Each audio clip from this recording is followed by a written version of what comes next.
Hola, ¿cómo están? Mi nombre es Luis Alejandro Urrea Moreno, estudiante de la especialización de Derecho del Trabajo y Seguridad Social de la Universidad Católica de Colombia.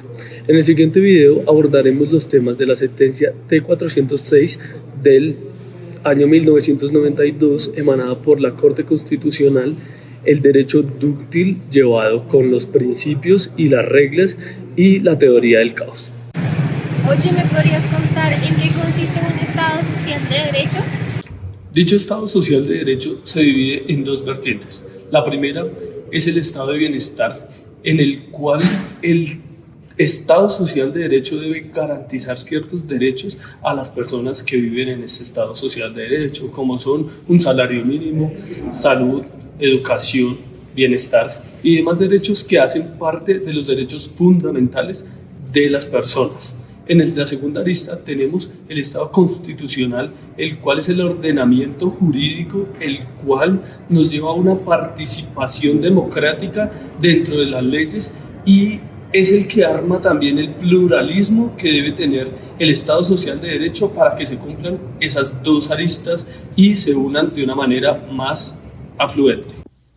El nuevo papel del juez en el Estado social de derecho es la consecuencia directa de la enérgica pretensión de validez y efectividad de los contenidos materiales de la Constitución. Claramente, señalada en su artículo 228, las actuaciones de la Administración de Justicia serán públicas y permanentes con las excepciones que establezca la ley y en ellas prevalecerá el derecho sustancial. No obstante, de lo dicho se deriva la idea de que el juez en el Estado social de derecho también es un portador de la visión institucional del interés general. El juez, al poner en relación la Constitución, sus principios y sus normas con la ley y con los hechos, hace un uso de discrecionalidad interpretativa que necesariamente delimita el sentido político de los textos constitucionales. En este sentido, la legislación y la decisión judicial son ambas procesos de creación de derecho. Oye, pero me quedó una duda. ¿En qué se diferencian los principios y reglas? Ok, respecto del derecho dúctil nos guía por dos vertientes. La primera vertiente es el derecho por principios y la segunda vertiente son las reglas. ¿Qué pasa con las reglas? Las reglas son aquellas que nos dictan qué debe ser y lo que no debe ser, en un sentido imperativo de la ley, ¿correcto? Por eso en el momento de que se dictan unas reglas como tal, unos artículos, bien sea de cualquier codificación, se prohíbe o se permite, dependiendo sea la regla. Pero los principios que nos dictan, los principios nos dictan unos sentidos de interpretación que tiene que tener tanto la Constitución, en su versión del 1991, la cual abre un espectro para que sea el juzgador el que entre a tener otros criterios de juzgamiento frente a los casos, pero no centrándose meramente en un sentido imperativo de la ley, sino dando un sentido amplio de esta interpretación. ¿Para qué? Para que, según los casos en concreto, esos casos sean resueltos de acuerdo a la realidad de los factores sociales que intervienen dentro de un juzgamiento, no solamente teniendo en cuenta de manera positiva la ley, sino teniendo un conjunto de lo que es la sociedad, de lo que es la economía y de lo que son las leyes en un conjunto, para así el juez, el juzgador o quien haga sus veces tenga una manera más amplia y un contexto más compuesto para dar una sentencia o un fallo de acuerdo sea el tema concerniente. En mi experiencia como abogado me he dado cuenta que realmente el derecho no tiene que ser algo como delimitado como tal. Sí hay ciertas normas que nos rigen, pero el derecho tiene que ser más amplio. Se podría indicar la diferencia señalando simplemente que son las reglas y solo las reglas las que pueden ser observadas y aplicadas mecánica y pasivamente.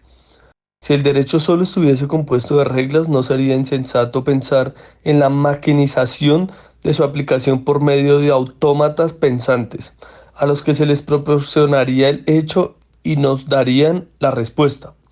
Esos autómatas tal vez podrían hacer uso de los principales esquemas lógicos para la aplicación de reglas normativas, el silogismo judicial y la subsunción del supuesto de hecho concreto en el supuesto abstracto de la norma. Ahora bien, tal idea típicamente positivista carece totalmente de sentido en la medida en que el derecho contenga principios. La aplicación de los principios es completamente distinta y requiere que, cuando la realidad exija de nosotros una reacción, se tome posición ante esta de conformidad con ellos. Una máquina capaz de tomar posición en el sentido indicado es una hipótesis que ni siquiera puede tomarse en consideración mientras la máquina siga siendo máquina. Oye, ¿y nos puedes contar en qué consiste la sentencia T406 del 92? La sentencia T406 del 92, abordada por la Corte Constitucional como magistrado ponente el doctor Ciro Garita Barón, en la cual se abordan dos perspectivas diferentes sobre el derecho fundamental y cómo los derechos fundamentales que no están consagrados en la Constitución entran a ser parte de un estudio desde una perspectiva social, económica y cultural. No obstante, es sumamente abordar estos temas dentro de dos aristas indispensables. El uno es el alcance del Estado social de derecho y el segundo es la delimitación de los derechos fundamentales dentro de este Estado social de derecho. Una frase dentro de dicha sentencia que me impactó mucho y la cual quiero citar es: la pérdida de la importancia sacramental del texto legal entendido como emanación de la voluntad popular y mayor preocupación por la justicia material y por el logro de soluciones que consulten la especificidad de los hechos. Frase de gran relevancia a la función del juez constitucional en el Estado social de derecho, puesto que vemos que el juez dentro de este Estado social de derecho entra a fungir como creador de derecho. Si bien esto no es estipulado taxativamente, vemos cómo el juez en su función como juzgador tiene que entrar a implementar ciertas situaciones de orden en el cual tenga un contexto más amplio de la realidad como tal. Oye, pero me queda una duda, ¿en qué consiste la teoría del caos? La teoría del caos es una ciencia física en la cual trata ciertos tipos de sistemas complejos y sistemas dinámicos en los cuales la causa y el efecto de una situación o de un hecho hace que ocurran o que tenga repercusiones en el ámbito en general. Caso en concreto como el efecto mariposa, el cual entrará a tener, con tan solo el aleteo de una mariposa, entrará a generar un efecto en el ambiente como tal. Esto como lo unimos con el derecho. Por ello que a nivel de los años y de los siglos se haya ido modificando el rol del jurista dentro de la vida jurídica como tal.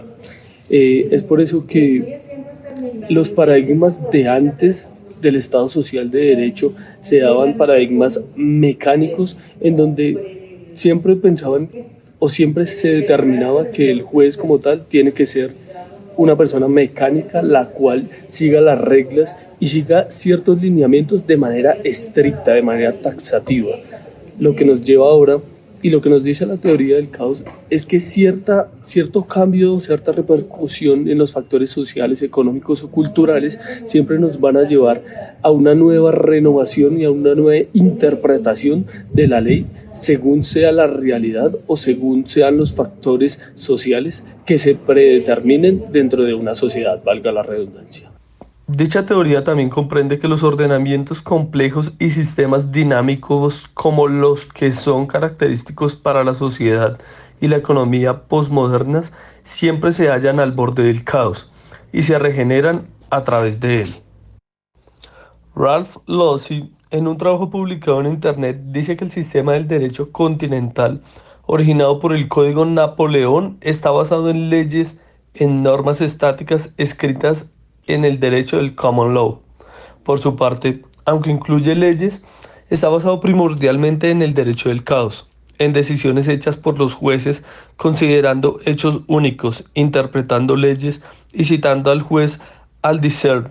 Señala que el corazón del common law es la adjudicación de casos específicos y que por esta razón es inherente, flexible y cambia con el tiempo y las circunstancias. Como conclusión en este video, nos damos cuenta que lo que es el Estado social de derecho, el derecho dúctil llevado por principios y valores, la sentencia T406 del 92 y la teoría del caos nos llevan a una unión de lo que debe ser la interpretación del juez o de quien haga sus veces desde una noción más real, ¿correcto? ¿Por qué? Porque realmente todas estas teorías y todos estos conceptos que nos integran desde el derecho nos damos cuenta que realmente necesitamos tener una visión, una perspectiva ajustada más a la realidad, tal como lo expone la teoría del caos. La sociedad como tal no es un ente estático, sino vamos en renovación, ¿correcto? Eso nos da para que como tal el juez tenga la potestad a través de la constitución política de crear derecho a través del derecho de tutela. Más ahondado en la sentencia T406 del 92 nos ahonda en criterios que debe tener el juez para no solo fallar en los derechos que están taxativos en la constitución política, sino que tiene que hacer una inspección y una interpretación mucho más amplia de lo que realmente viene siendo los derechos fundamentales. Tiene que tener en cuenta factores económicos, factores sociales, factores culturales, de los cuales tiene que hacer y adentrarse dentro de ellos para poder dar un fallo más acogido a la ley. De ahí a que ellos sean creadores de derecho a través de sus jurisprudencias, a través de sus sentencias, y todas estas teorías se complementan en sí para manifestarnos que los principios y la constitución política están atadas de manera muy entrelazada y que realmente el derecho no es una ciencia la cual se lleva de manera lineal, sino que tiene que irse adaptando a ciertos factores sociales y a ciertos factores económicos, culturales de la sociedad en la que se aplica.